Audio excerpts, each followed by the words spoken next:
Hello! Happy Taco Tuesday. I'm your host, Linda Antwi. Welcome to 90 Day the Melanated Way. We are talking all things tell all. Tell me everything. Isn't that Miss Cleo? I think so. Tell me everything. Tell me your problems. Let's talk about it. Let's do some housekeeping stuff first and foremost. You guys, thank you so much for being here.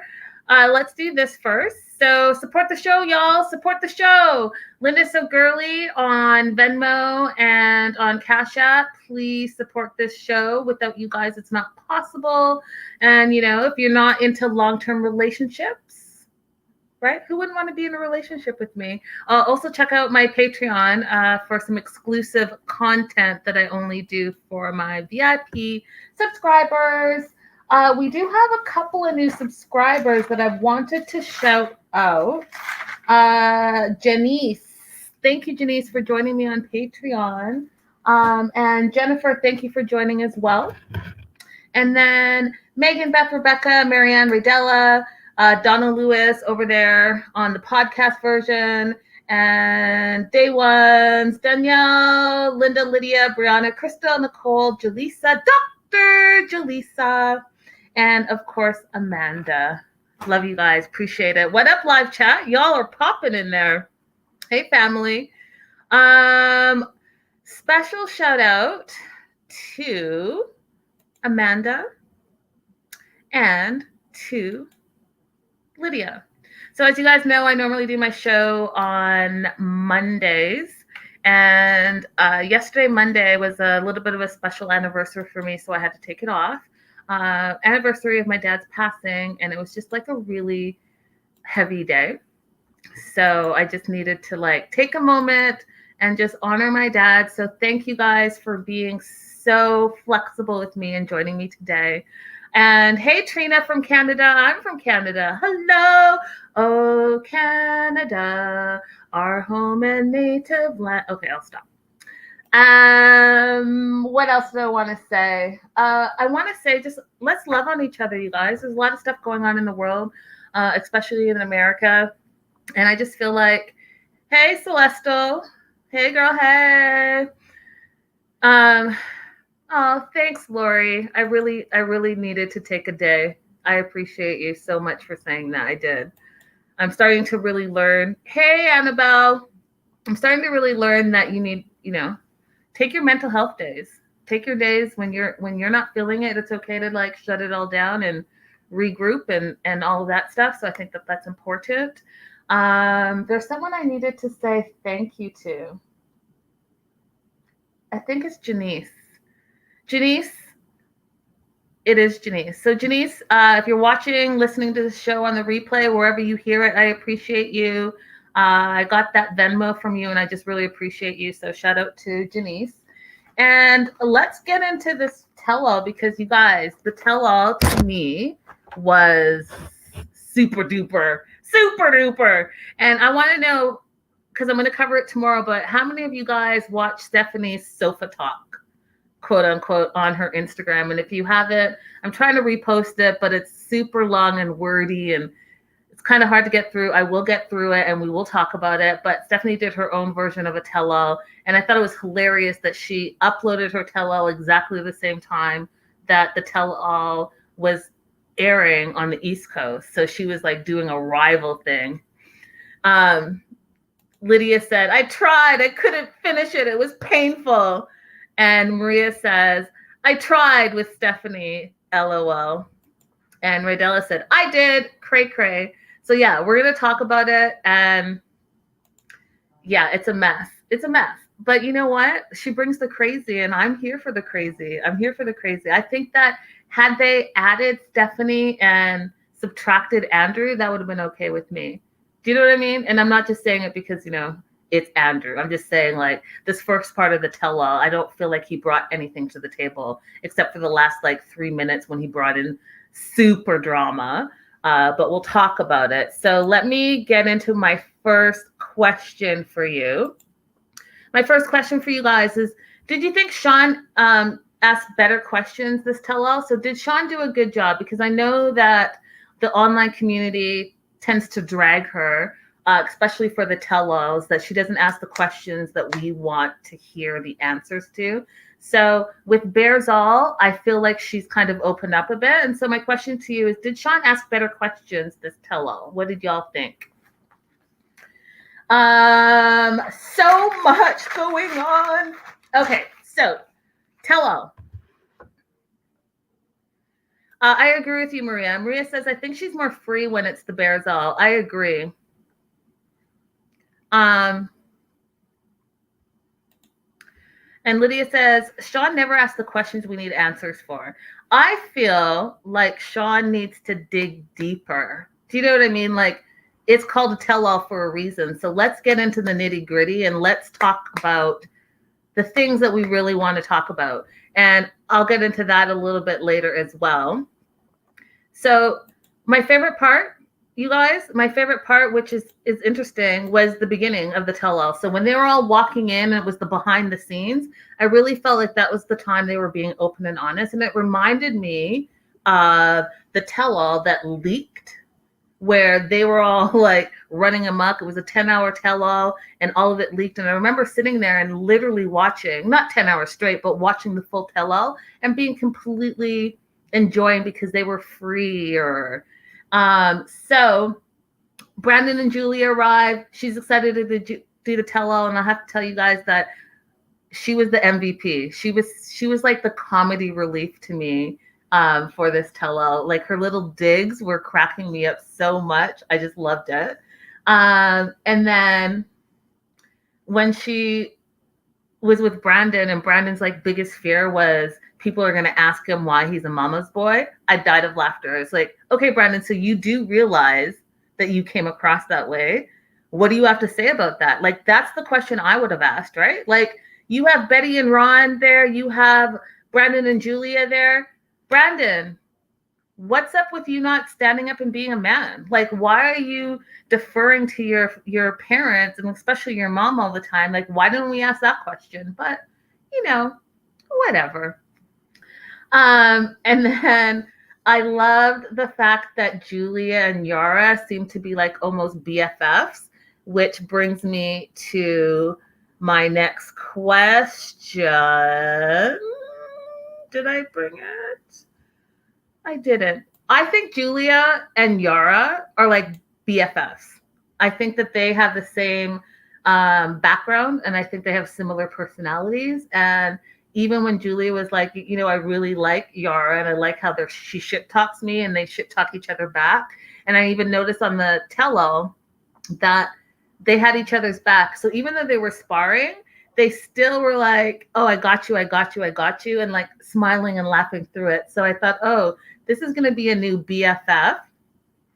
And I think it's going to be funny because they're both like sparky. They both got that spark and the spunk in between them. And then Julia talked a little bit about Ziad, and I thought it was funny because she thinks that Ziad is using Rebecca for the green card. And then the way she explained it, did you guys notice, like, with the writing on the bottom of the screen, she's explaining, like, she was trying to say that she understood older men and younger women, but she doesn't understand younger men and older women, which is a whole other conversation that I'm not going to try to get into. But when she said it, she said she doesn't understand girl and older man. And I just thought that was cute because it was reversed to what she was actually trying to say.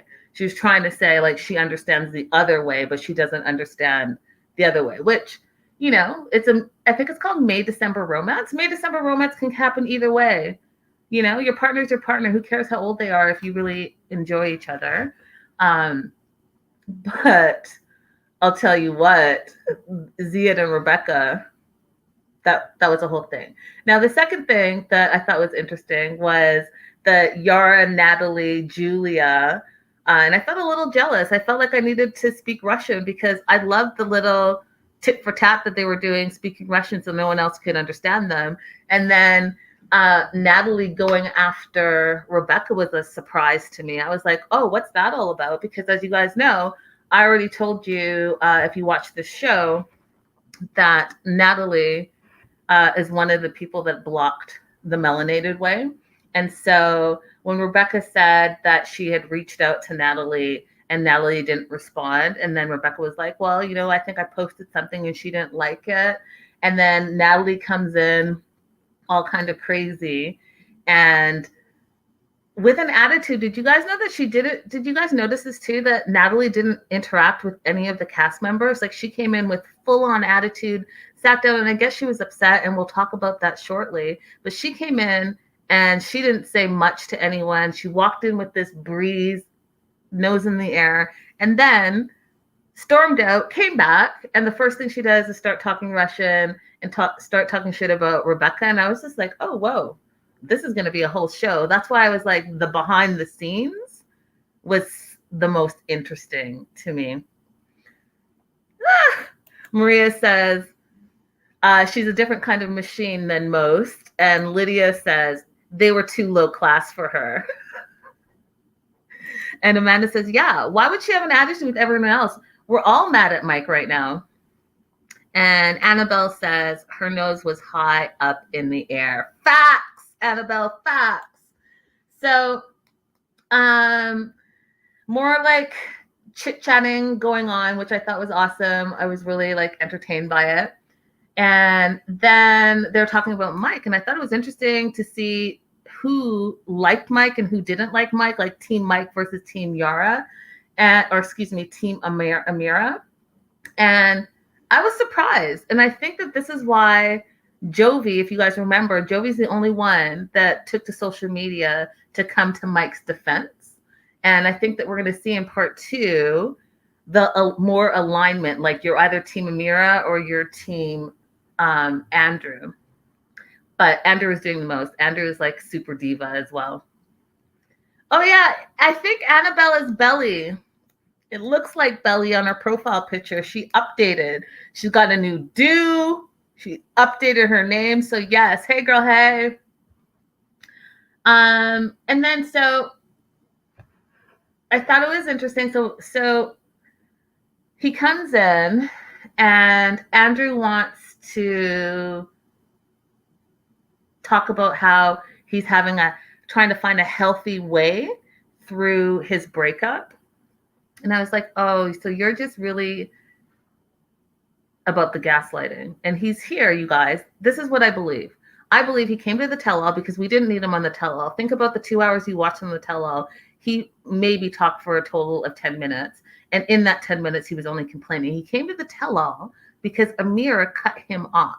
So he hasn't seen or talked to her. She's blocked him all across social media. And now he thought, okay, I'm going to be able to gaslight this girl. I'm going to be able to manipulate this girl. And I'm going to be able to dictate the narrative of what I think the relationship was. And when he found out that he had to leave the stage for her to come and talk, that's why he got all upset, you guys, is because he was like, you know what?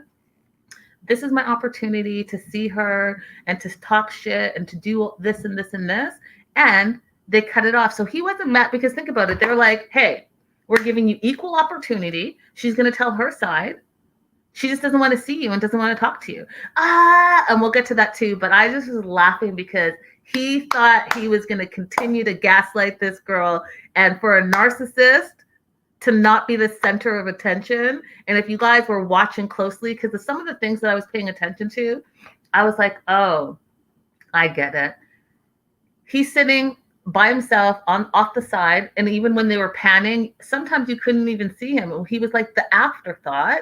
And he wasn't even contributing to conversation because guess what? It had nothing to do with him. So he didn't care, right? But as soon as they started to come to their section, the Amira Andrew section, he's all of a sudden paying attention. And then he was about to get cut off and he was not here for it one bit. And I thought it was hilarious. So there was that part. And then the other thing that I paid maybe too much attention to was like, what did Andrew have on? So he had these purple socks that I think he was trying to match with his purple tie. Then he had this pink shirt on, then a black vest, but blue pants, and then this jacket that I guess he thought he might wear but he didn't wear. But when he had his freak out and he did the slow walk off the stage because, he really didn't want to go, but he wanted everyone to make it a big deal. And when the producer was like, hey, listen, I can't force you to stay, just like I can't force Amira to talk to you. And he was like still making a big deal about it. I laughed. I was like, wait, what's Barney vibes? Facts. The Barney purple suit. I just thought it was hilarious. So you're going to hear a lot of that on tonight's shows that I paid attention to some random stuff, but it was very entertaining to me.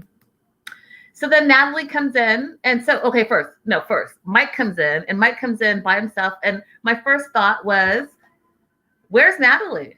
Right? That was my first thought, because you guys know that they filmed this back in February, and we know by April they were separated, right? So technically they were still together when they filmed this tell-all. However, was this the beginning of the drama which separated them? Because he comes in by himself and everyone's like, where's Natalie? Where's Natalie? He doesn't say anything.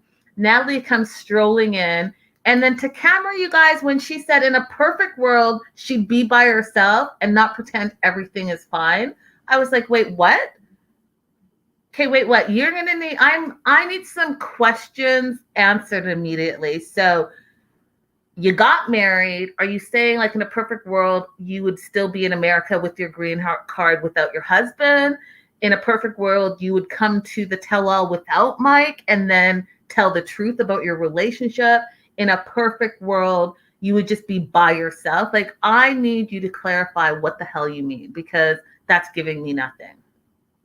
And then she comes in, she walks, like I said, she breezes by everyone. She sits down and she's like just straight up in sour Betty mode. And Julia, comic relief, she's like, do you two know each other? You guys, I fell out. This is why I thought Julia is the comic relief of the tell-all. And like, why'd you guys come separately? Like, what's happening? And Natalie she asked Mike, well, tell them, why did we come separately?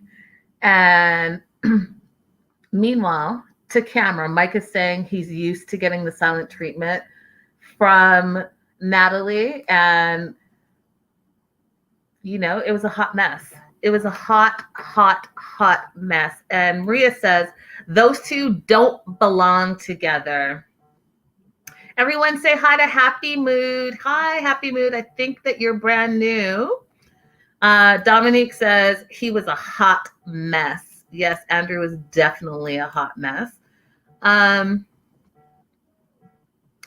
Which brings me to my next question. Is Mike a low-key narcissist? So this was the question that was on my mind most of the tell-all. And when we get into the Mike and Natalie segment, I'll tell you why. So is Mike a low-key narcissist? So we talk a little bit about Natalie fighting with Rebecca and saying in Russian that, look at the lady in yellow, she will be aggressive. And then says in English, if you're going to be after me and attack me, I'll attack you right back. I was like, wait a minute, you just walked in here. Who's attacking whom? And what are you even talking about? And why are you so mad? And like, what happened? Can I get a backstory? Can I get a little something so I understand why you're tripping? Because right now you just seem like you're crazy. And I don't understand why you seem like you're crazy unless you indeed are really crazy. Okay, the next thing, you guys, I talked about and paid attention to was the seating arrangement. Oh, hey, Stevie. Stevie says he's not low-key at all. A straight narcissist, in my opinion. I'm going to have to agree with you, Stevie. I'm going to have to agree with you. And I didn't realize it until the tell-all. But there had been signs. And if you know what I'm talking about, Eva lives here on TLC. they're saying is, but there had been signs. There had been signs. All right. So the other thing that I paid attention to, and I want to know if you guys noticed it. Yeah, where is Blackjack tonight? It's probably because we switched it up and it's not Monday. But maybe Blackjack will show up soon. Okay, so the other thing I paid attention to was the seating. So did you guys notice this? They had Jovi and Yara, right? Who are both like whatever, but they had them on a big couch. And then they had Natalie and Mike sitting right beside Sean in this small little couch, all like scrunched together and like squished together. And I was like, I don't understand why, whose idea was this? Like, put Jovi and Yara in that little small couch, give Mike, who's like 6'7" or however tall he is, a little bit more space. And that way it doesn't, it just looked awkward. It looked like they were squished into that little small chair. And then meanwhile, there was all like, see how I have all this space on my couch? They had all this space that they didn't need. Right, Maria? Good job placement, guys. Good job. So that like stuck out to me. And then they brought in Hazel and Tariq. Now, you guys, let's talk about this. Belly says, I was bothered by the amount of weirdly placed rugs. You know what, Belly? I noticed that too. And I also noticed, and it's in my notes, Blackjack, if he was here, he would laugh because I take so many notes, but the fake drinks as props. Did you guys notice that too? You got this fake alcohol that no one's drinking, but you have it like weirdly placed throughout the set, which was funny because when Jovi and Yara showed up, Jovi's like, oh, I hope they have an open bar. Which I was like, you are super on brand. You are super on brand, Jovi. Okay, so Hazel and Tariq are videoed in, right? So they don't show up. And they're also in a split screen. And I need you guys to explain it to me and let's talk about it because, you know, we're all living in this pandemic. And my understanding of the pandemic maybe is a little different. So Hazel goes to screen and says that they've had a lot of challenges, and Tariq says it's because of the subject matter at hand. I was like, why are we talking in, like, what are you two even talking about? You've had challenges. What challenges? Producer, can you ask that question? What challenges are you guys having? And then when Tariq is saying the subject, what subject matter at hand? Was there a question that I missed that you said before recording? Because I'm not sure what you guys are talking about. And then he says, you know, they're in separate rooms because he doesn't want to get hit over the head with the plate. I was like, oh, so we're talking domestic violence now? Like, I need the backstory, y'all. I need the backstory because right now you're just spitting out words and your words are making no type of sense to me. And then Sean addresses the no Stephanie and Ryan. And you guys, I thought she did it like super politically correct. She was just like, you know what? There's no Stephanie and Ryan for the tell-all, but we hope that they're doing well. We wish them all the best.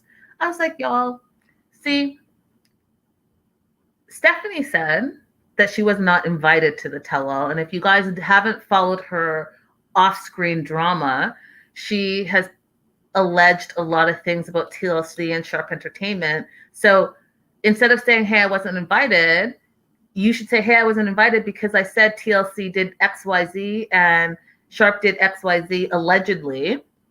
And so that's why they're not there.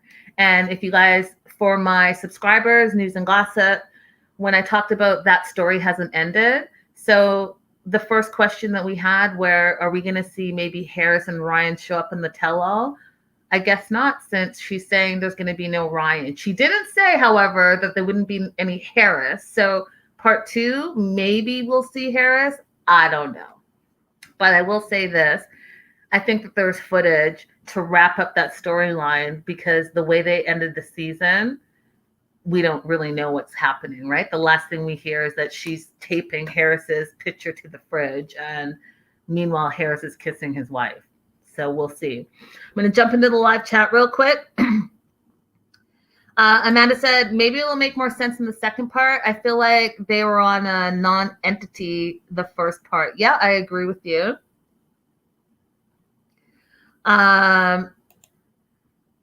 Lydia says, Hazel said she was sick. They were quarantined from each other. My husband and I had to do the same with my kids who were sick. Lydia, I want to get back to that comment because it was one of the questions I had. Stevie says, Tariq is forever in the doghouse over Minty. Hazel probably doesn't really like him and is not getting better. Stevie, I agree with you. I've said it many a times in my news and gossip that I think that she likes him as a bestie. She likes him because he has now made her life better. But I also think, too, that they will last the 2 years. But after that, she's going to get a girlfriend and keep it pushing. Bring her son over and call it a day. All right. So they're not at the tell-all because Tariq and Hazel found out that someone they had contact with tested positive for COVID. So they're in quarantine mode. And Lydia just brought that up. And I'm asking the question. Hey, girl, hey! Everyone say hey to my new favorite bestie, Nikki Star in the live chat. Hey, girl, hey! You guys, make sure you check out Nikki Star. You check out her collab, part 1 and part 2. It was epic. And we had so much fun. We're definitely going to do it again. Myra's asking, did Stephanie do her own show? Yes, Myra. Stephanie did her own show. I will be covering it tomorrow's show. It was a hot mess. It was a hot mess, Myra. Like, we're going to need to talk about it. Okay, so back to this quarantining business, you guys. So if both people, if someone's in your bubble, so you and your partner are in the bubble together, and then you and your partner are both exposed to COVID, do you need to quarantine separately, or do you quarantine together because you guys were both exposed? I need someone to answer that question, because in my mind, when Tariq said that they had both come into contact with someone who tested positive for COVID and they were in quarantine mode, I thought that meant if they were both exposed, then they can both quarantine in their house. I didn't think that they had to be separate, but he made it seem like he had to stay separate and she had to stay separate and quarantine. Blackjack, is Blackjack in the live chat? Because I don't see it. But Lydia said, Blackjack, we were just talking about you. We were just talking about you. Oh, there he is. Okay, Master of Blackjack, I'm going to need to know, what is your pronoun? Do I say he or she? Because I tend to be talking about you a lot. Apparently, you're a superstar over here at the Melanated Way, and I want to make sure I'm getting it right. So you can go ahead and answer that question in the live chat so that I don't sound crazy, because sometimes I say he, sometimes I say she, because I don't know. So yeah. Crystal says, sounds like Hazel developed symptoms while in quarantine. And Maria says, if they're just exposed, then they can do it together. She probably had symptoms and tested positive. Okay, good. Master, I knew you were a he. So good to know. Okay, so I didn't get the vibe, you guys, that she had tested positive. However, she did say that she felt like she was getting a cold. So now I understand it better. So to be safe, yeah. How do I say this? Ela Roy. Everyone say hi to Ela Roy. She's new as well. Hazel said she was having symptoms. So she did say she was having like cold symptoms. So now I understand why they would be separate. However, I do think that they were separate too because they were fighting, because of what Hazel was saying about the challenges they were having, and Tariq saying that the subject matter at hand and being hit in the head with the plate. So I think maybe it was a combination of the two. And especially when we see part 2, you guys, in part 2, you see Minty join the party and finding out that Minty and Tariq just talked the other day. Like, hello, didn't we just go through a whole season of Hazel being upset with you because of this, and then you called some other girl? Like, a leopard doesn't change their spots. Is that the saying? Because that's what it sounds like to me. But then again, at the same time, you guys, I'm kind of not mad at Tariq because I feel like Tariq is like plan Bing. Like I think deep down he realizes that his woman wants to be in a relationship with another woman, and he's trying to like, secure the bag, but the bag being another woman, so that he's not left out in the cold. That's what I think. Anyhow. Then Sean talked a little bit about Jovi and Yara being new parents, and I died of laughter when Jovi gave that story how Mila pooped all over his face and in his mouth. I died of laughter. You guys, I died of laughter. I was like, you absolutely deserve that for everything that you put Yara through. 100%. And also, too, welcome to parenthood. Let's go into a question.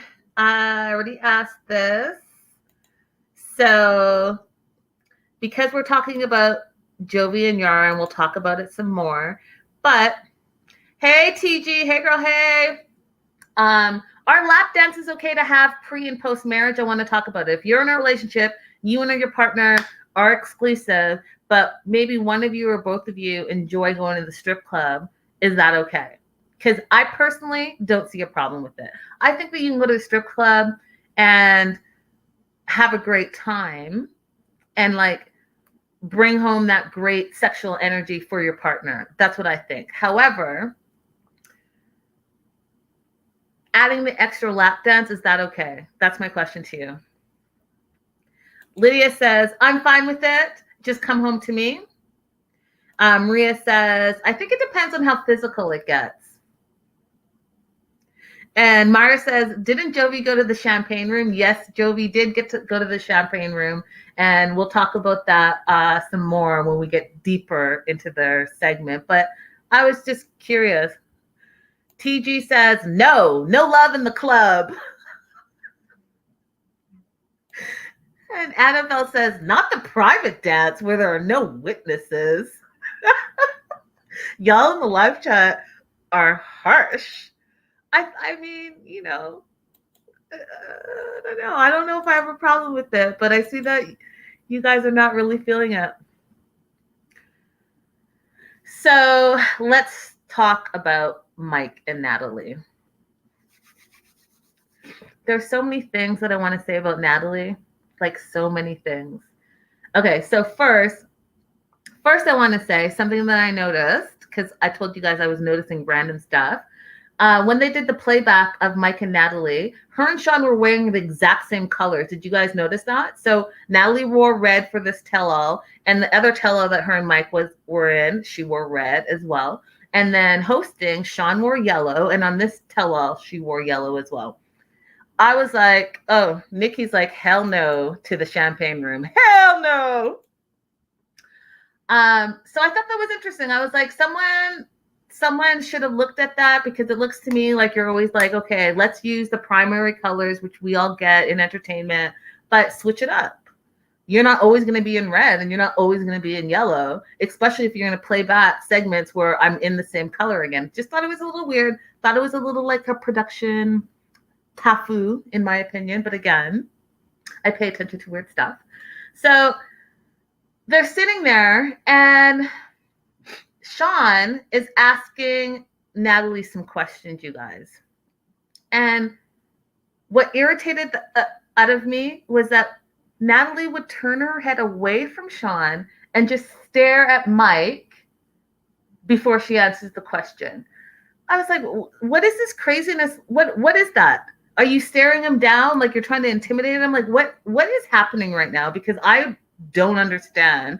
Why is he going to communicate for you? Is he going to interpret for you? Like, why are you doing that? She did it the whole tell-on, and it just drove me crazy. So she's staring at him while Sean's trying to talk to her, and they talk about the last tell-all, and I thought it was hilarious and also savage of Sean to say that she couldn't believe that they were still together and that she was surprised that they made it this far. And then when she said on a scale of 1 to 10, where are you in your relationship? 1 being terrible, 10 being amazing. And then there was that long, awkward pause, you guys. Pause. Natalie staring at Mike, and Mike looking like ambivalent towards Natalie. And then all of a sudden she says it's a 6. And then Sean's like, well, like what's been happening? Are things good with you guys? I notice you're not wearing your ring. And then she like bold-faced says a lie. Okay. I thought she left her ring at home because she didn't want to wear it to Los Angeles, California, so that it didn't get stolen. Okay. The ring that you fought for, that we needed to sit through a whole friggin' season about you begging him to marry you, one, and you begging him to give you the ring back. Now you don't want to wear it because you don't want to get stolen. Like, I don't buy that for 1 minute. Hey, Celestial. I don't believe her for 1 minute. I think you're lying. And this is called a tell-all. So just tell your story. Why are you lying to us? And it's making me feel like I'm not going to believe the rest of your stories because you out the gate are lying. Okay. So rings at home, your relationship's at a 6, and she asks the rest of the cast who believes her because, Sean clearly didn't believe her and I didn't believe her either. Janice says, yeah, big fat lie. And all of a sudden, Mike, Brandon, Natalie, Andrew all put their hand up saying that they believed her. I was like, wait, what? Have I gone crazy? Because she sounded like she was lying. Which brings me to my question, you guys. Did you believe Natalie during the tell-all? Did you believe Natalie during the tell-all? So then your relationship's at a 6. Mike says the relationship's at a 7. And then Sean's like, really? Because you kind of came in upset, Natalie. Like, what was that about? And then Natalie goes ahead and lies, in my opinion, again, and says there's no conflict. She says between her and Mike. And then she says she's not answering about arriving separate to the studio. I was like, bitch, this is a tell-all. It's a tell-all. So if you're not answering, why are you here? Why are you here? I asked the question, you answer the question, and it's a tell-all. Tell-all means tell me all your business. And you're not answering? Okay, Natalie. It makes me think that A, you're hiding, B, that you're a big fat liar, and C, that obviously I'm going to read between the lines and I'm going to say that there's something going on and you just don't want us to know what's going on, but we already really know what's going on, right? So yes, she's so annoying to me. She tries to control things when it's ridiculous to. And Crystal says, yeah, Mike and Natalie were in tell nothing mode. Facts. And Lori says, Natalie seemed like she was lying the entire time. Facts. Those are all facts. Amanda, tell me anything. One thing. And Maria says, tell nothing mode. She was absolutely, both of them were in tell nothing mode. It wasn't until, Mama Mike came and Mama Mike spilt the tea, which we'll get to next. But I was like, oh, so we're just going to straight bold lie on the tell-all? What else have you guys been lying about? Because that sounds crazy to me. So anyways, she starts crying again because, they showed the flashback of her breakdown and Mike, canceling the wedding. And that was sad. Like it did choke me up a little bit too, because, that's super messed up to do on the day of your wedding. I totally get it. So she starts crying again. And you see Mike at the tell-all, like trying to console her and rubbing her shoulder. And then, he's asked why he called off the wedding. And you guys, I have to tell you, production was savage. Did you guys notice it went to commercial and the music with the production, it kind of almost seemed like it was a horror movie. before they broke to commercial. I died of laughter. Like, I died of laughter, y'all. That is so savage.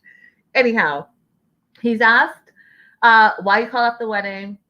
And he said he got into his own head, which we heard him say before. And then he said he went down to the river and he was gone for 5 to 6 hours. And then my question was, when did you do this? Because you guys remember the day before the wedding, they did the barbecue cookout. And if you guys don't know, it was crab cakes, because I was wondering what that weird stuff was that they were barbecuing. It was crab cakes. So they had the crab cakes. He had the camera on. They started talking about, you guys all remember that. They talked about, like, are you excited about your wedding? So did you go to the river before that? Or did you go to the river after that for 5 to 6 hours? I'm confused, right? Now, Mike did clarify a little bit. He said, because I guess he was gone. It was like 4 a.m. How many of you guys have been to the Pacific Northwest? How many of you guys have been to Pacific Northwest? Because, and I'm from the Pacific Northwest. I love it there, but it's tree-y. I know that's not a word, but there's a lot of trees. It gets really dark at night. They film Twilight in the Pacific Northwest. I watch a lot of true crime, and I'm not saying that it's a high crime area, but what I am saying is that if you went to the river for 5 to 6 hours, and assuming that this timeline is correct, you didn't go before dinner, because when Natalie woke up at 4 a.m., you weren't there. That means you went at night, right? I don't know about you guys, but that doesn't sound like a wise decision to be gallivanting. I don't care if you're 6'7" or 5'2", to be gallivanting in the woods in the Pacific Northwest at night. First of all, you probably can defend yourself, but I would think you were a crazy serial killer walking in the river, in the woods, in the middle of the night. I'm just saying. Do you know what I mean? That gives me killer vibes, 100%. However, again, I don't know the exact timeline. I just know that if you said you spent 5 to 6 hours at the river at night, it's a bit crazy and creepy to me. Crystal says he drove to Seattle for a rendezvous and then came back. Facts. Maria says, I'm telling you, he's an alien. He probably got picked up by the spaceship and went for a ride. I love you guys in the live chat. You guys are hilarious. Okay, so Treek calls him out. Treek's like, that was pure selfish of you to call off the wedding, and you saying you got into your own head. And then Natalie, of course, like Crystal just said, Natalie thought that he was cheating the night before. Okay, Natalie, if you thought he was cheating the night before, why did you then still marry him? Why? Because I've already talked about this, and I've said she had the ultimate goal of getting the green card and staying in America so she can be a model, actress, YouTube cook, writer, since she has a book publishing she's trying to publish her first English book. So she had a specific goal. And if you guys follow my Instagram page, I broke the news there as well, where, you know, she's been married twice before. This is her third marriage. And she wanted in her second marriage for her husband to come to New York because she really wanted to live in New York. And he said no. And that's the reason why they broke up. So put all that together. And the reason why, and I know I've talked about this and I'm saying it again, but the reason why that she was begging, because she was, you guys, she was begging Mike to marry her, is because she wanted to stay in the United States. Because there was no other person in my mind that's going to beg someone to marry you, that's going to stay when the person has said to you over and over again, he doesn't know that he loves you. He doesn't know if he's ready. Then he tells you straight to your face that he doesn't want to marry you. And then you come back and continue to beg him, do you want to get married? Okay. So the breakdown that she had, the meltdown that she had, the panic attack she had, the panic attack was more about her not staying, in my opinion, than her not getting married to the love, quote unquote, of her life. And you know what backs me up, you guys? I'm going to go back to what she said to camera, okay? Because she said it to camera, and these are my receipts. when she said to camera that it would have been better in a perfect world, she'd be by herself. Okay? Y'all know that I tell on myself all the time, but she tells on herself all the time as well. And you just need to pay attention to what she's saying. Let's go to the live chat. Nikki said he went to see his barber. Facts, Nikki. Facts. They should bring the barber on instead of the other girl. What is her name? Whatever. Karen, Christy, whatever her name was. They should have brought the barber on. Let's talk to the barber. Because you know what? Barbers always know all your secrets, too. Maria says she wants to have the green card, but also complains if she's not happy. Pick a struggle. Girl, preach. Preach, Maria, preach. Crystal says, no one thinks they were all gravy with them when they got married. May as well just tell us what's really going on. And Jana says, you're so right. She wanted the green card. Mike wanted sex with a hot foreigner. And she was better looking when they met. She had sex quickly because whoa. She was trying to what? Get pregnant for day one. Okay, I hear you. Oh, Sarah. Yeah, we could do without Sarah and we can just bring the barber on and let the barber really spill the secrets. Bring Barbara, bring Trish's mom, and bring Tamara, and they can really tell us the story. Because clearly, Mike and Natalie were not trying to tell us any business and trying to act like, oh, let me just have a stiff upper lip and all is good. And my relationship's out of 7. Is it though? Because your body language is telling me a whole different thing.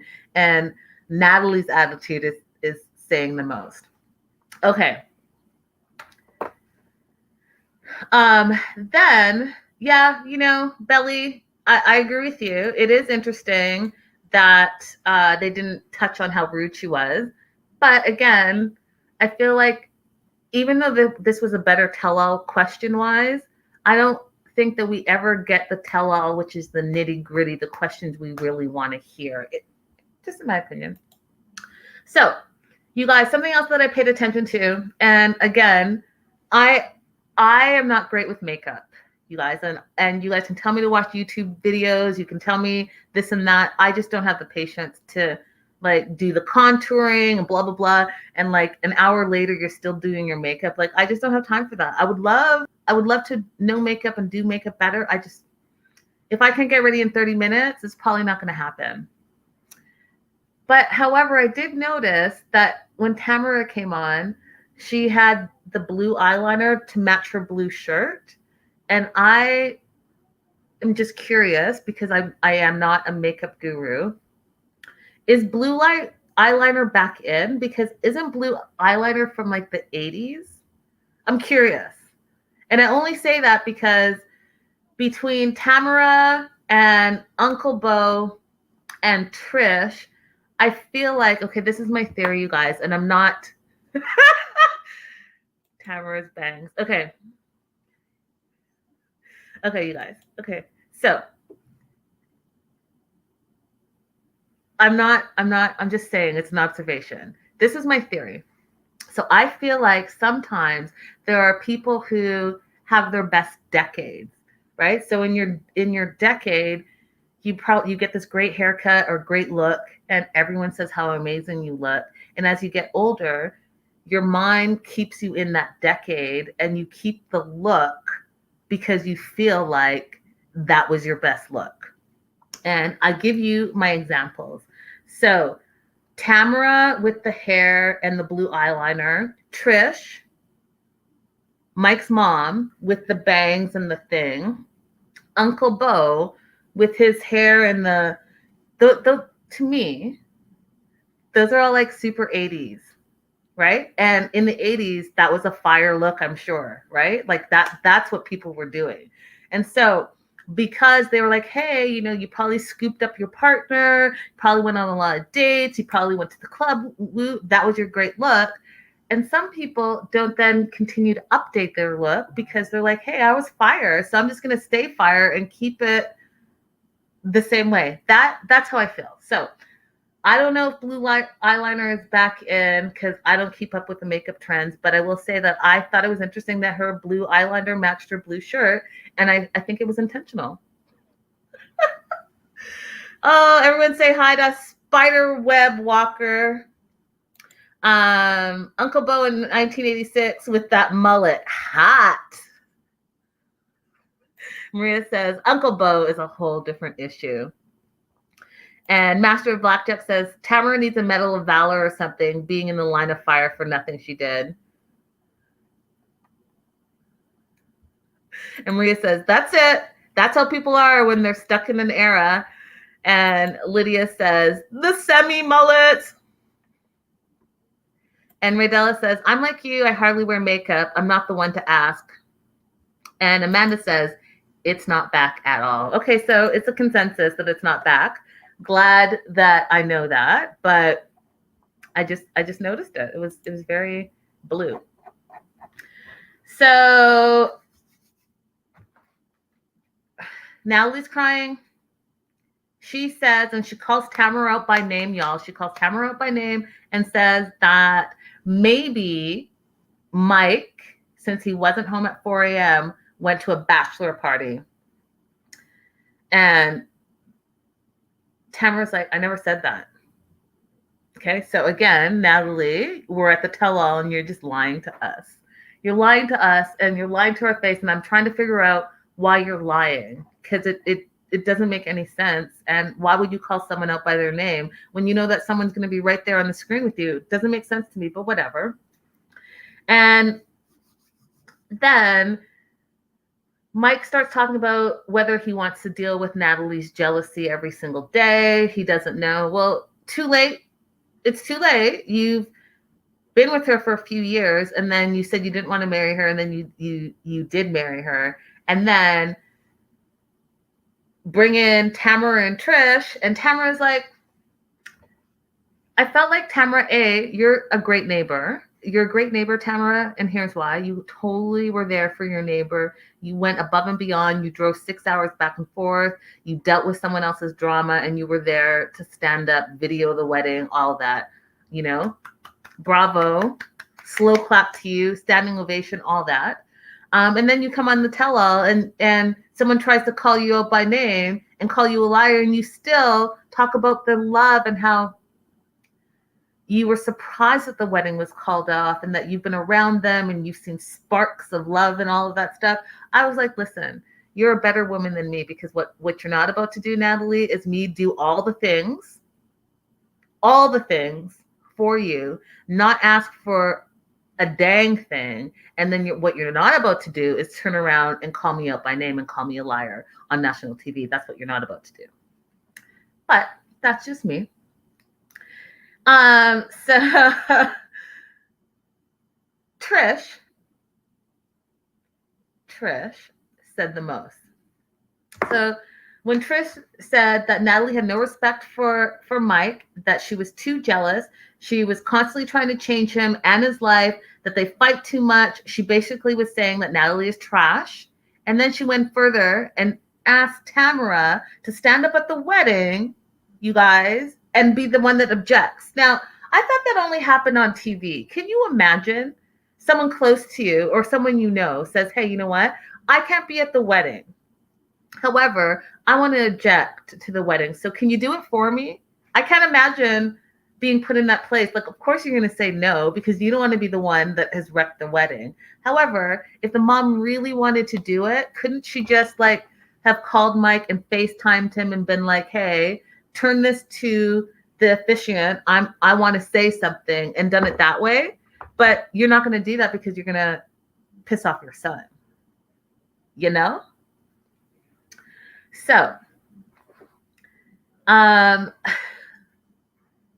Trish continues to call Mike out and says that Mike said to her that he had no intention of marrying her, and that days before, right, because we're all having an issue with the timeline, because the timeline makes no sense. What Mike is saying and what his mom is saying make no sense. So Mike is saying, oh, he only talked to his mom after Natalie left for Seattle. And the mom's like, no, you called me days before the wedding saying that you wanted to call up the wedding, give her money to go back to the Ukraine and buy her a plane ticket. Okay. And then Mike said, well, no, I didn't have any intention of sending her home. My mom is, he didn't directly say his mom was lying, but I will say this, you guys. I don't know what family you're living in, but what you're not about to do on national TV is call out your own mom as a liar, knowing in your heart that you're the liar.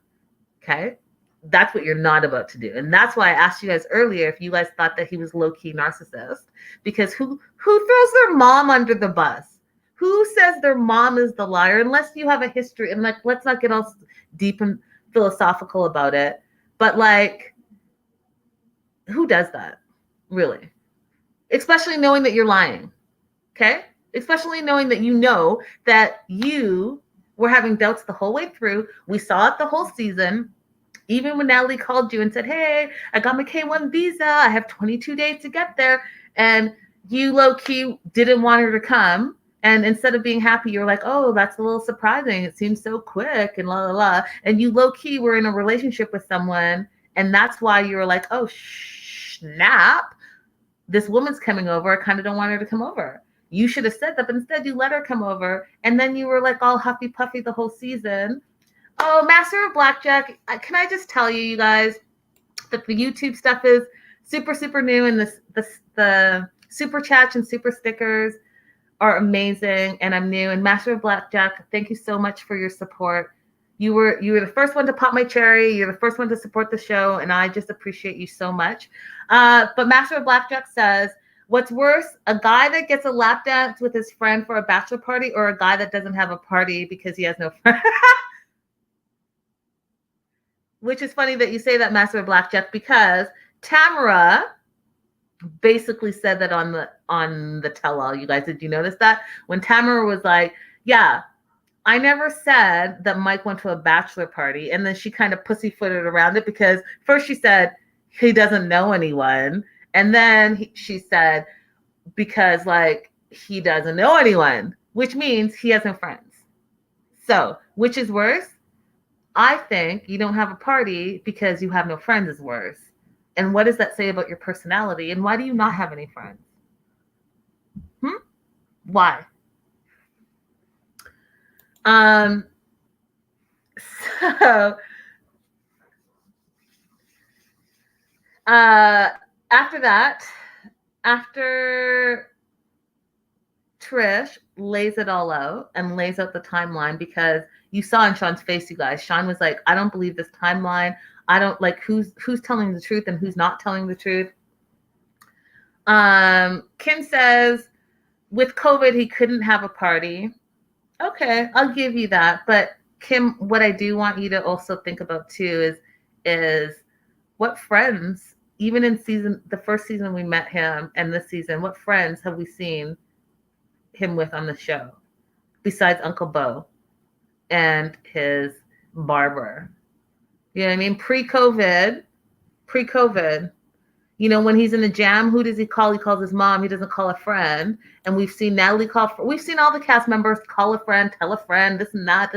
We haven't seen that with Mike. That's all I'm saying. Maria says, I don't think he likes people. That's why he lives in Bumblehoot, where the nearest human can't hear you if you scream in your yard.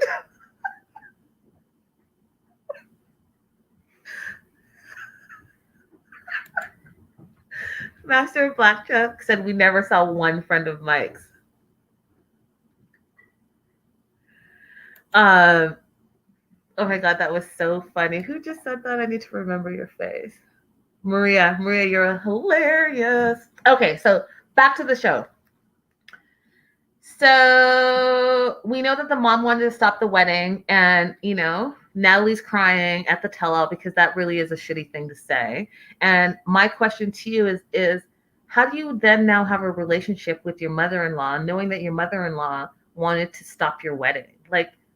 Where do you go from there? So not only are you having issues with your husband, who's soon to be not your husband, your mother-in-law never liked you, called you out to your face on national TV, said you're too jealous, that you're trying to change people, you're never satisfied, you complain too much, you have no respect, and you fight too much, all that stuff. So you know your mother-in-law hates your guts. How do you then have a relationship with her? Then what? What do you do? So you hate your husband and your mother-in-law hates you. Where does that leave you? And was it worth it? Like, that's my question. Was it worth it?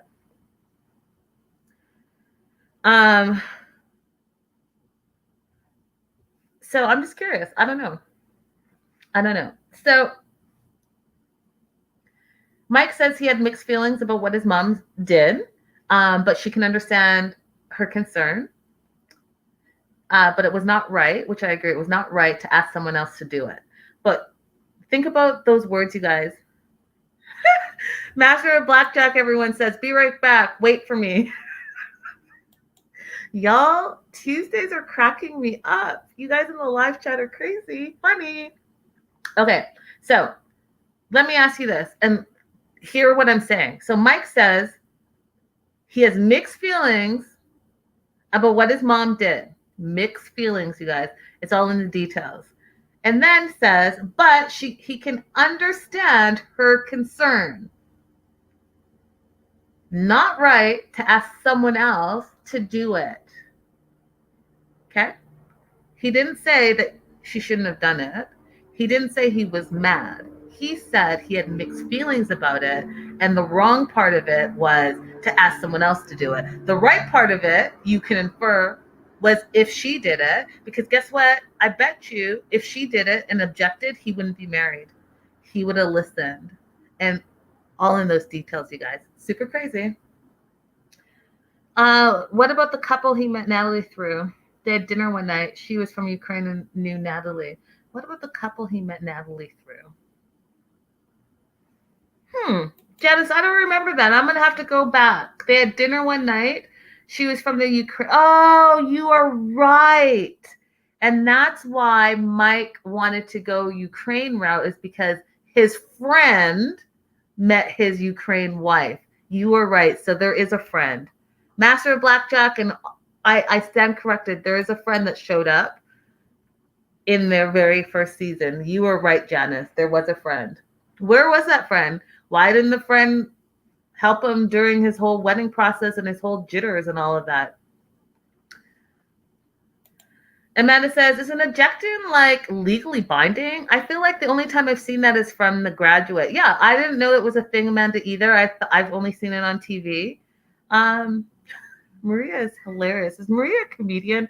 I've only seen it on TV. And I've never heard of it in real life. So you guys let me know. Is that a thing? Do people really do that? Lydia said, I may fall asleep. Just wanted to say that Ziad is my quarantine spirit animal. I love the pizza. I love the pizza too.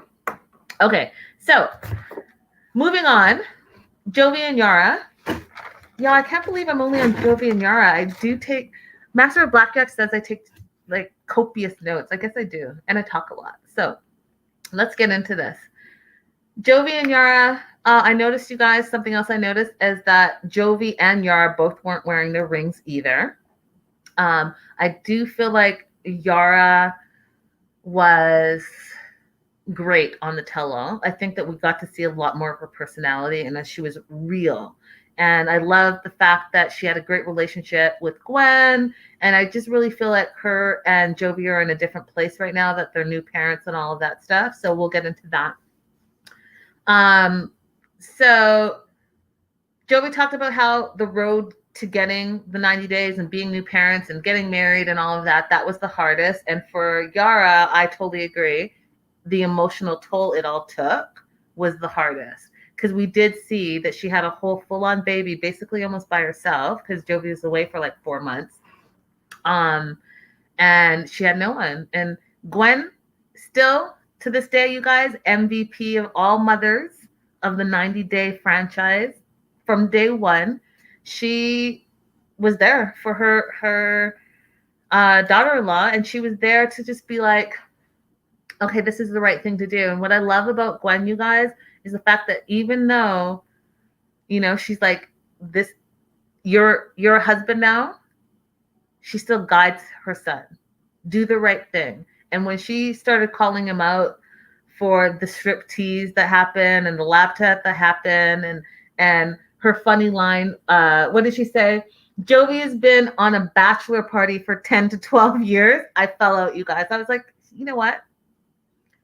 I like the fact that she still corrects him and allows him to be the best version of himself. And I think that's important. And I think that we don't see enough of that with a lot of the 90-day moms. So Gwen for the win.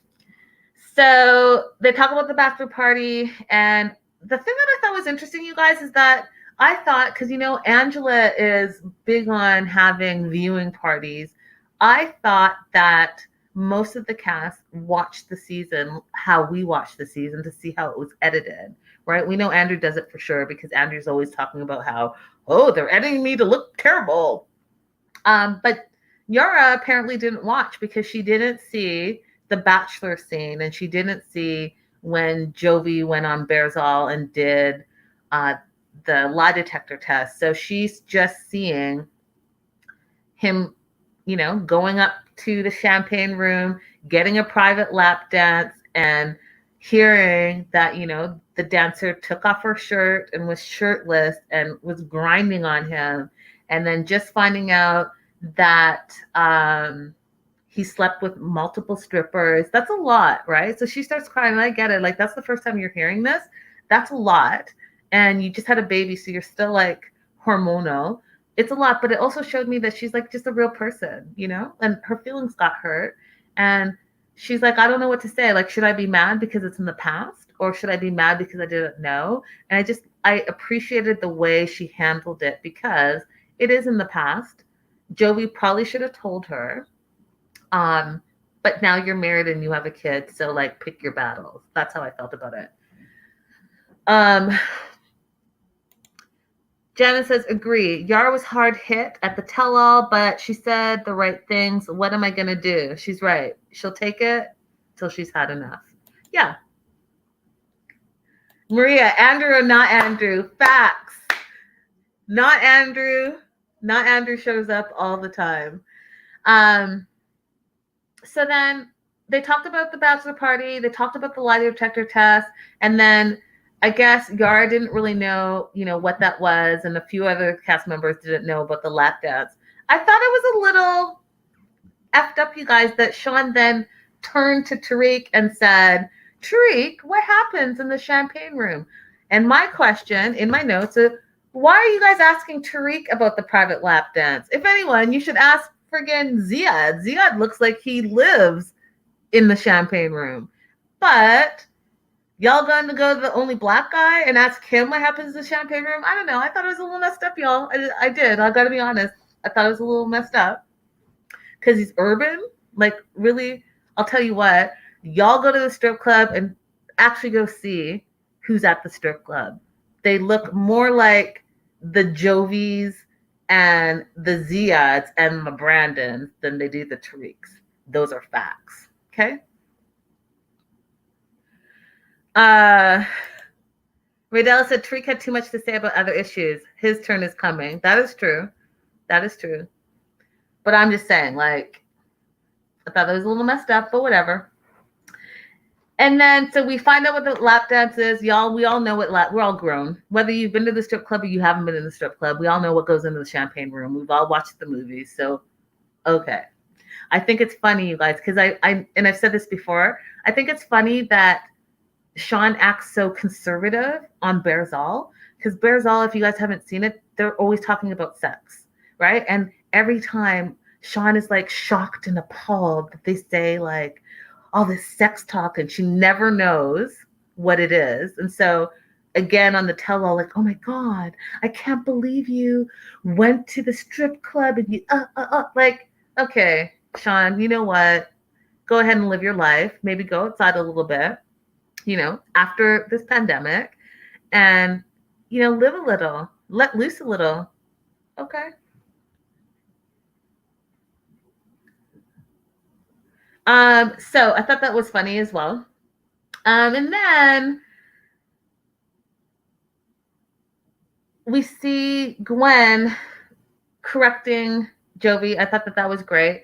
And what I thought was interesting, you guys, is when Ziad asked Jovi about going to the strip club every night. And then Jovi said, no, he didn't. But then what was funny is that you guys remember in the beginning of the season, he said that he used to go to the strip club 6 or 7 days a week. And I used to laugh about it because I was like, who has time to go to the strip club 6 or 7 days a week? But now on the tell-all, you don't go 6 or 7 days a week? That's my good eye on you. Which one is it, Jovi? Which one is it? I'm very curious. Master of Blackjack is clowning me. Because you weren't here earlier, I mentioned this. You have to go and watch the replay. But here are my notes, Master of Blackjack. And yes, it's you know, and it's a few pages. A few pages. Yes. I take notes. I like it's all in the details. If I didn't have the details, you guys wouldn't remember that Jovi's mom said that he was in a bachelor party for 10 to 12 years. Master of Blackjack said my notes look like the Dead Sea Scrolls. Everyone say hi to MyTube777. You're new. Why does it look like Natalie's face is always frozen? Well, we're about to get to that, MyTube. Okay, so then we had Brandon and Julia up. Okay, so Brandon and Julia, we find out for real that Julia actually really does love her mother-in-law, Betty. She just finds it hard to live with her, and that's conflict because you can't have two bosses, which I agree, you guys. You can't have two cooks in the kitchen.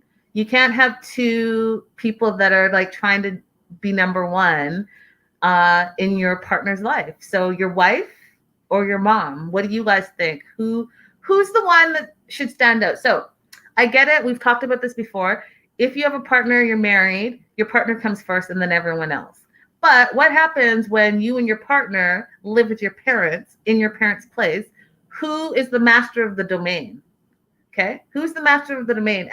Answer that question because it's hard to tell. So is the wife in charge even though it's not the wife's house? Or is the mom in charge because it's the mom's house? Like, who's in charge? I'm curious. So the cast kind of gang up on Brandon, tell him it's time to fly the coop. And then we find out that Brandon actually went apartment hunting. And Julia was like, I am not living in any of these shithole apartments. And that's why they still live at home, which was fascinating because then the cast was like, oh, so the bad guy is really Julia. Because if you guys can't afford a big place now, at least you would have your independence. But Julia doesn't want to have her independence. So you can't have it both ways. You can't be like, oh, I hate living at the farm. I hate the pigs. I hate the animals. I hate feeding all of this stuff. Well, you had the opportunity to leave that, but you didn't think that place was up to par. So, like, what? MyTube77 says the owner of the house is the boss, in my opinion. And Maria says, Betty, I feel, would be in charge even if they live separately.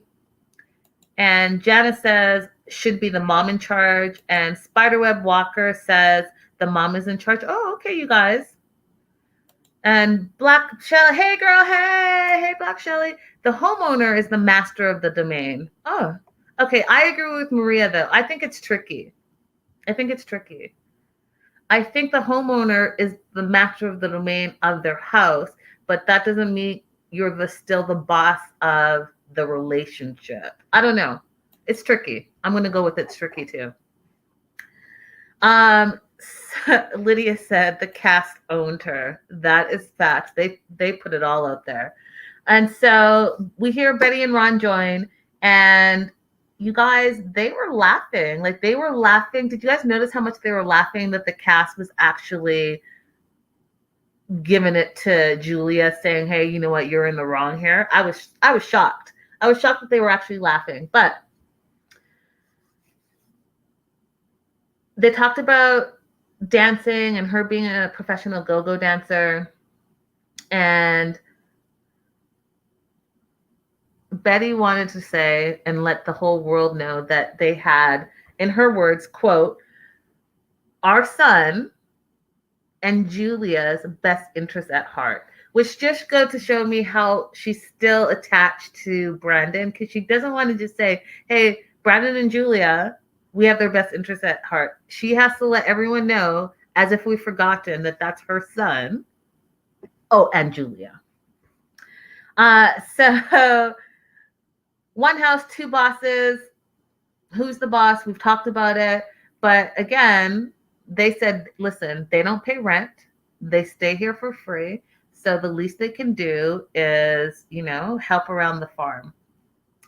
And I thought it was funny that Julia, on the one hand, said that she saw nothing wrong with like go-go dancing, strippers. There's nothing wrong with it. But in the same breath said, oh, but if Brandon did that, I would kill Brandon. A little bit of a catch-22, y'all. Okay? A little bit of a catch-22. And then Rebecca tried to have a little fight with Betty, saying that Betty was too controlling. It was time to like loosen the purse strings and all of that, and talking about how she's a mom and a grandma too, and she would never like get involved in all of that stuff. And I was like, okay, Rebecca, but okay. Like, I get it. I get it. My tube says, I think Betty has become more respectful of their relationship. I wonder if she caught some self-awareness from the internet's view of them. Absolutely agree with you. I think that she realized that she's a helicopter mom. I still think that she has the reins on too tight, but she's starting to see, like, what do I say, you guys? Brandon's 27, which is closer to 30 than it is to 20. He needs to get some life skills immediately, if not sooner, because we can't have a 30-year-old mama's boy living at home, not making any decisions, and just like chilling. Because he still does that, you guys. Like, he still like defers. Even on the tell-all, he didn't have much to say. He just defers, sits back, and lets all the adults have a conversation. Yes, Maria, he needs to grow all the way up, because he's almost 30, y'all. 30. Listen, just grow up. You're married now. You're not in a frat house. You're not 18. And I get that you are like skating by because mommy and daddy allow you to skate by, but you're going to have some real life things happen, and you need to be equipped for those real life things. That's all I'm saying. So they talked about the birth control stuff, and that thing was weird and awkward. And, Tariq jumped in there and said, but, did Julia ask you to do that for her? Or did you just do it? And it was weird because she just did it. And so that was like their major thing, right? Their major thing was, hey, listen, you got some meddling parents. You've got a grown baby in a man that's now married, and he needs to grow up. And then Julia, you're not like, oh, poor Julia, because you had some options and you chose to still stay at the farm. Then we had Rebecca and Ziad. And again, I'm not being an asshole, like I'm not, but these are the things that I noticed. So, oh, should I say it? I feel like an asshole. Okay, I'm just going to say it because I wrote it down as my notes. So, you know how Ziad likes like really form-fitting clothes? He loves it and he talks about it. Rebecca's talked about it and all that stuff. So I'm not really being an asshole. I'm just being observant. So he likes his tight pants and his tight shirts. That's the whole thing. But I don't know if you all noticed, because I just noticed and it was distracting me. But yes, Maria, the button on the shirt. My comment was that button was holding on for dear life. Dear life. I was like, oh, are we about to have a Janet Jackson wardrobe malfunction now? Is that button going to pop off? Because it was like, help me, help me, help me. Okay, I'll cut it out. I'll cut it out. So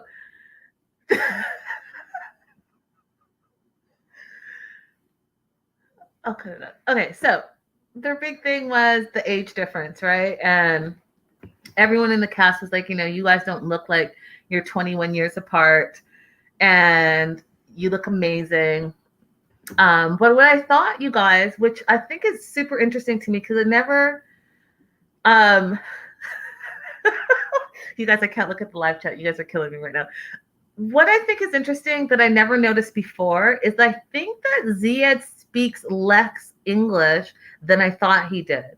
And that's why his sayings have become so popular and, they trend, is because I feel like I thought he was more fluent in English than what it came across. And I just noticed it more on the tell-all, because answering questions, he was kind of like answering a little bit.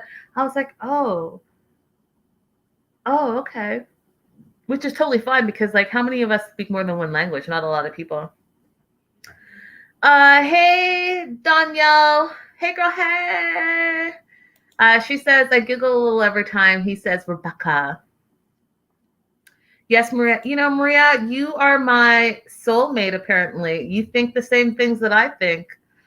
It is insulting, and anyone has done like any type of ESL, you just speak normally, and that's how the person picking up the other language picks up the language, is because you're speaking normally. When you're speaking all crazy, it's insulting, and it makes you seem crazy, and just stop it. It's like, who was it? Oh, if you guys watch the family, it's like Family Chantel, when Mama Karen with her like Spanish words, and she like talks slower, thinking that if you talk slower, they will understand. No, it's just insulting. You're being an idiot.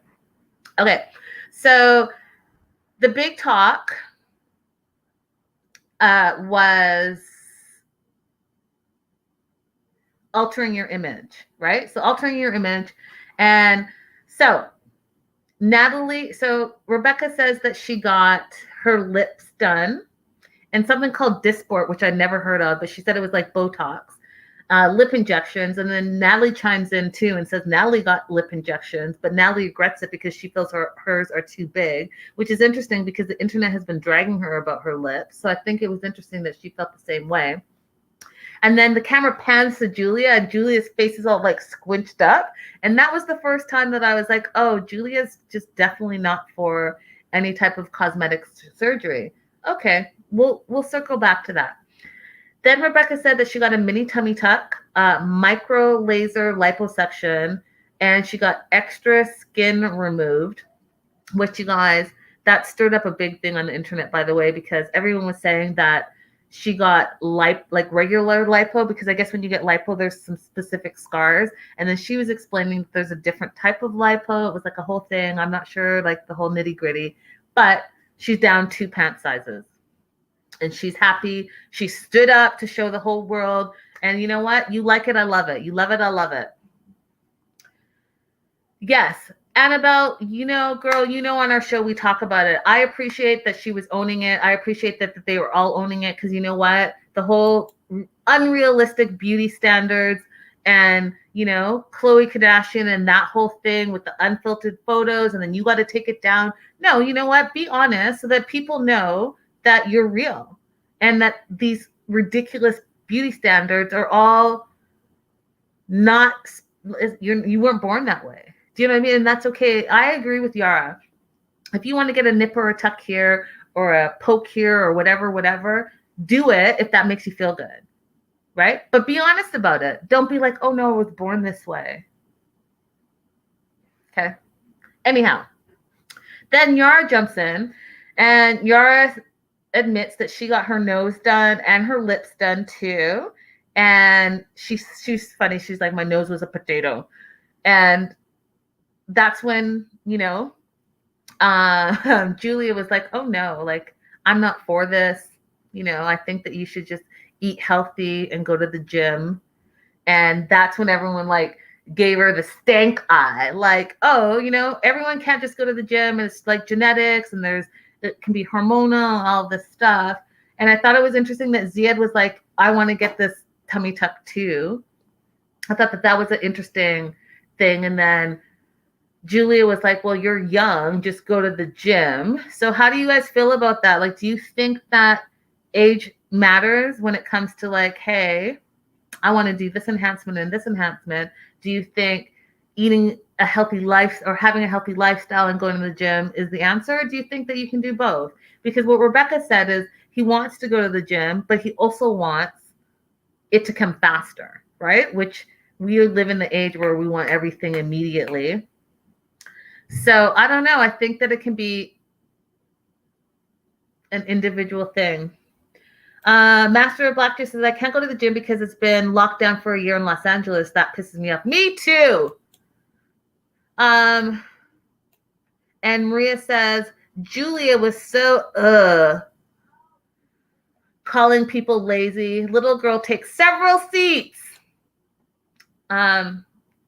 Yeah, so you guys, she did call people lazy. She said, go to the gym, eat healthy, all of that stuff. I think that there's more to it. That's what I'm going to say. There's more to it. I think each individual case is different, and whatever works for you works for you. That's what I think. I also think about when you were like in your early 20s, okay? You could eat all the pizza all the time, and it go to like your elbow and you be good. Okay. Hey, S4A. Hey, girl. Hey. So I think it's a little different when you get to your 30s, your 40s. Rebecca's in her 50s. It's different, right? That's just life. So I think, like Maria's saying, do you. Whatever stage you are in your life, whatever works for you, that should work for you. What you shouldn't be doing is judging someone else because they've done XYZ to get to where they want. Because you know what? Life is hard enough. Love yourself. Whatever it takes to love yourself. If you can afford to get the nip and tuck and you want to do it, feel free. If you can go to the gym and work it off, feel free. If you can do a balance of both of those things, feel free. Whatever it is you want to do it. Okay? That's how I see it.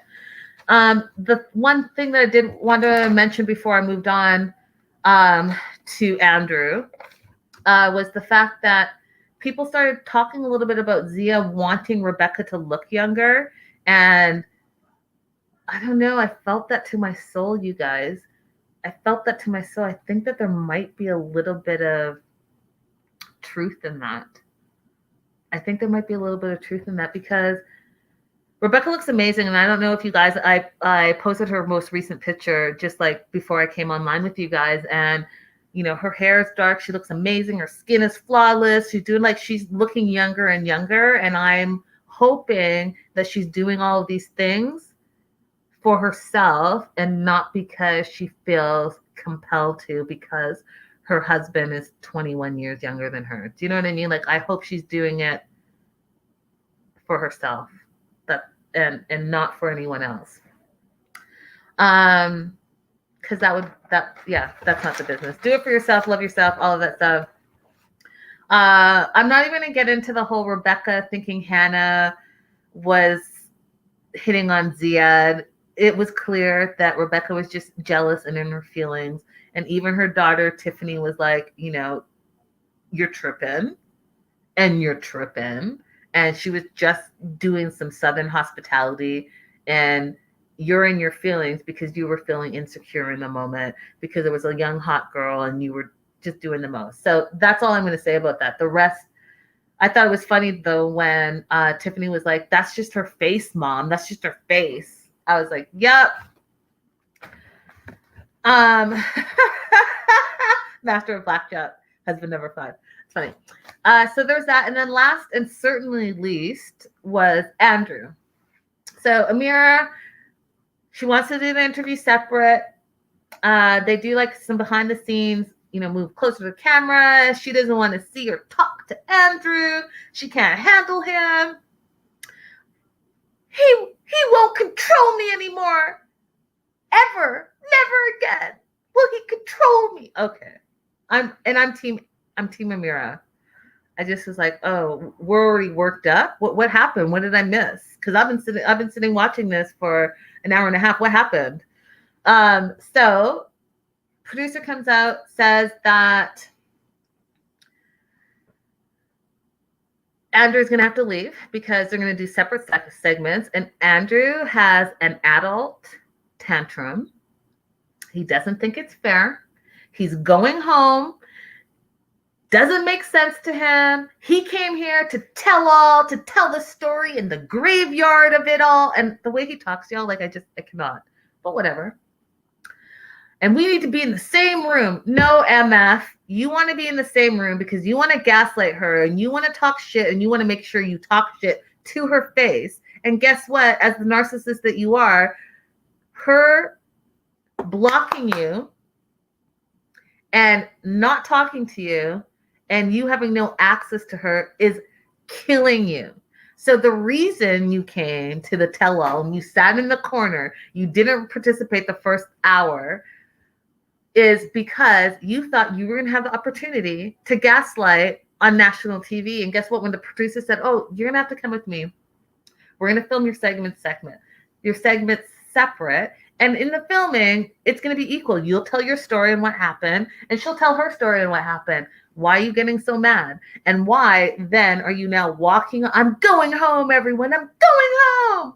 This is not fair. This is not what I came here for. I can't believe it. How dare you? But then you do the slow walk out. And every person that says, can I talk to you? Can I talk to you? You say no, but your body stops and you talk to them. You know what? Get out of here. Get out of here. Like, just stop it. If you're going to go ahead. Pack it up.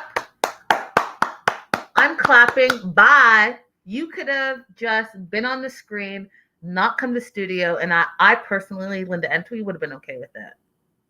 Okay? But no, you're going to have the talk with the producer on set, storm off set, then you're going to go behind the scenes and have the talk with the producer there saying, oh my God, it's not fair. It's not fair. It's not fair.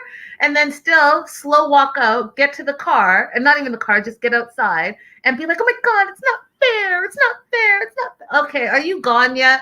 Because I just watched 10 minutes of you doing the slow walk. Like, either you're leaving or you're not leaving. And it seems to me like you're not leaving, because when I saw the sneak peek for part 2 and you're still in the car having the same conversation, listen, I was about to just curse and I caught myself, you guys, in mid-curse. That was funny. Boy, go ahead and close the door. Don't let the door slap you in the ass as you leave. That's how I feel about it. That's how I feel about it. Because what you're not about to do is make this the Andrew show, because you sat for an hour and a half and no one paid your little baby ass any attention, and now you're having a temper tantrum because no one loves me and no one wants to talk to me. Get out of here. Bye. Bye. So yeah, there's that. And I can't wait to part 2. I think that this, hey, Marcia. Y'all, I know I'm doing the most, but I can't help it. He's trash man, Maria. He's trash man. So part 2 is going to be entertaining to me. I think that part 2 will really get to see more. And I'll give you my predictions. My predictions is Andrew's not going anywhere. This was all for attention. He was doing the most just so that he could have his 5 minutes of fame, because he knows that for this, it's a wrap, you guys. He's a one and done, right? So he needs to milk every single minute. I do think that it's going to be a shit show between the two of them. And I think that there's something more going on with Tariq and Hazel that I think we're going to find out in part 2. I don't think it's just because of the COVID. I think that there's more going on there, you guys. And as we all know, the Mike and Natalie story is going to blow up. And I think by the end of part 2, we're going to hear why we now know that they're separated. So that's that. You guys, we went long, but there was so much to delve into. Tomorrow, you guys, I'm going to be covering Stephanie's Sofa Talk, her version of the tell-all. Same time, same place, 8:00 p.m. Pacific Standard Time. Make sure, you guys, if you are watching on Facebook, your thumbs up and hearting, like and subscribe on YouTube, and, support the show, you guys. And I will see you all tomorrow. We'll talk Stephanie. I'm going to give you some inside tea about Stephanie and her pillow talk, her sofa talk. We'll talk about it. Bye for now, you guys.